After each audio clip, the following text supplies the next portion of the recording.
symbols and signals are used also deliberately by the secret services to cause certain things.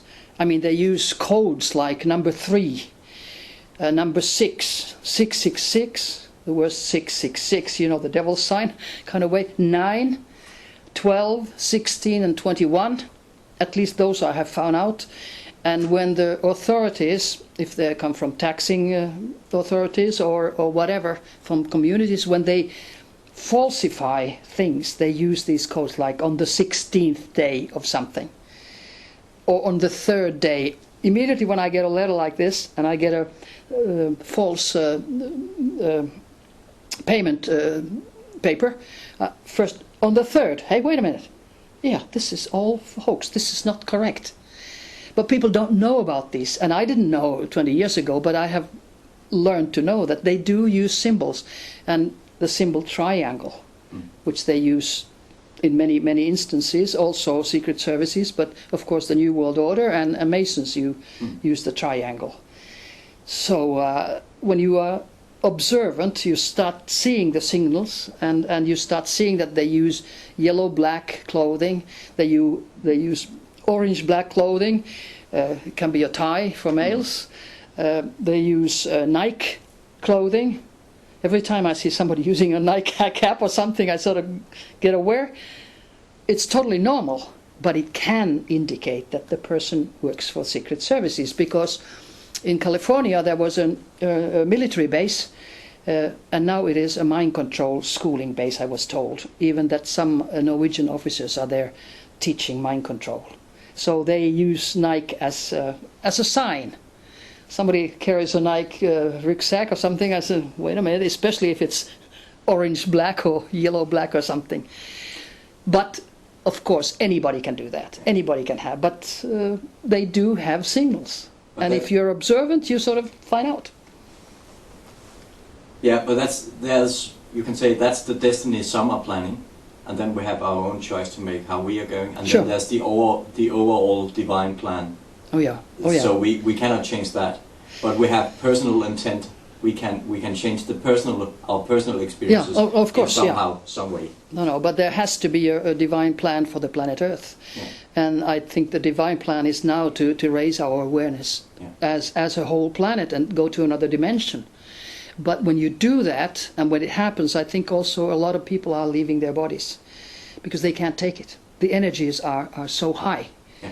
I remember I was hypnotized by an American psychologist once, and then I had to go to another dimension, higher, and all of a sudden I came to a door which I opened, but this was my experience.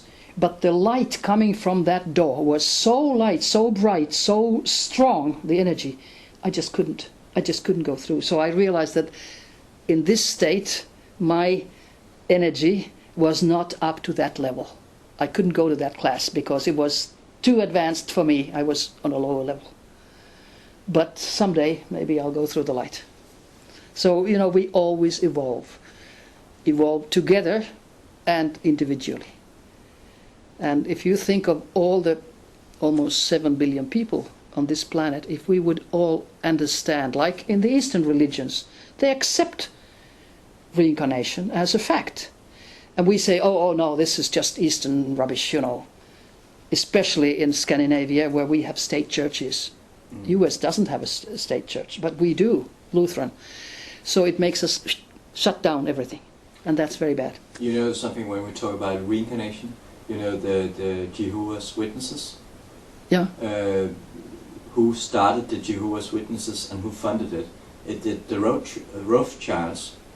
Oh, yeah. You know, and they don't believe in reincarnation. And you know that fits totally with the destiny that, you know, the agenda is planning for the planet. Oh, sure.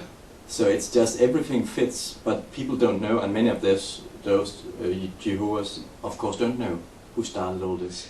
No, didn't they say that in their religion 144,000 are going to be saved? Yeah. And there are more than 144,000 Jehovah's Witnesses too. Yeah. But we have 144,000, you can say, light centers or energy centers in our body. So well, perhaps it's about when we step up to our light body and, you know, we come aligned with ourselves, we we evolve to the next dimension. But many will not make it, that's for sure.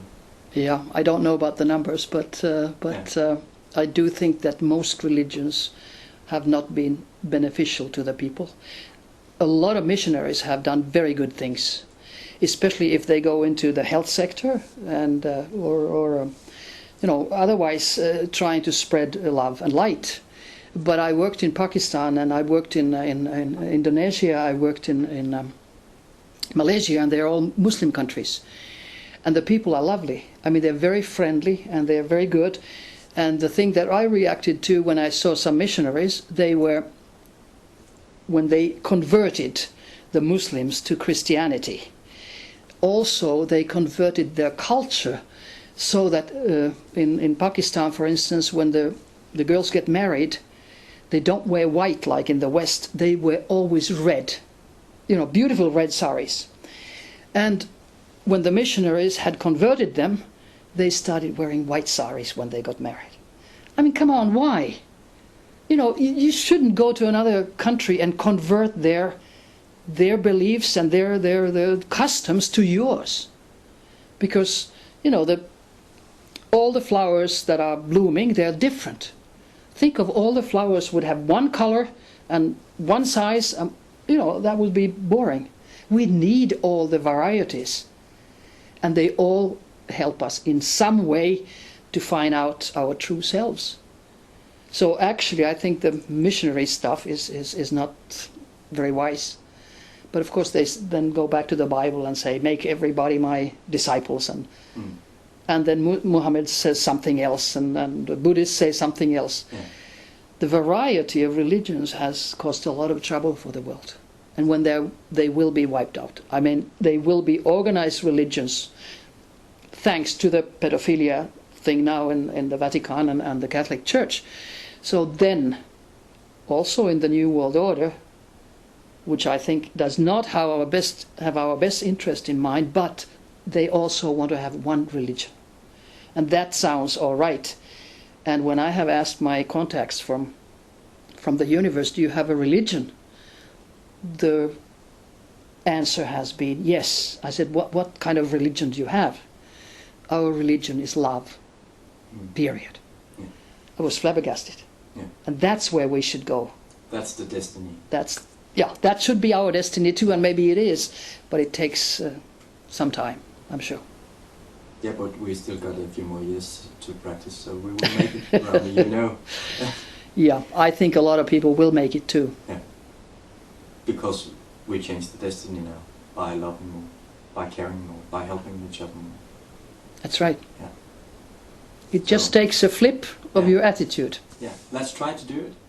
Maybe I go home and I don't look down upon my neighbors who are harassing me all the time. Maybe I'll just them and hug Oh no! I don't go physical.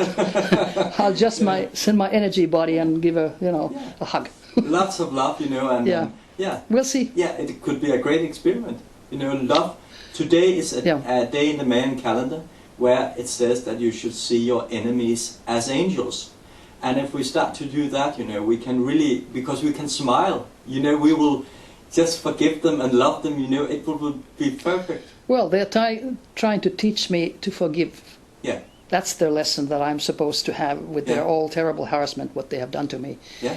And maybe I start learning. Yeah. And if I don't, I have to take it up in next life. No, you will, because we need you. Thank you. Okay.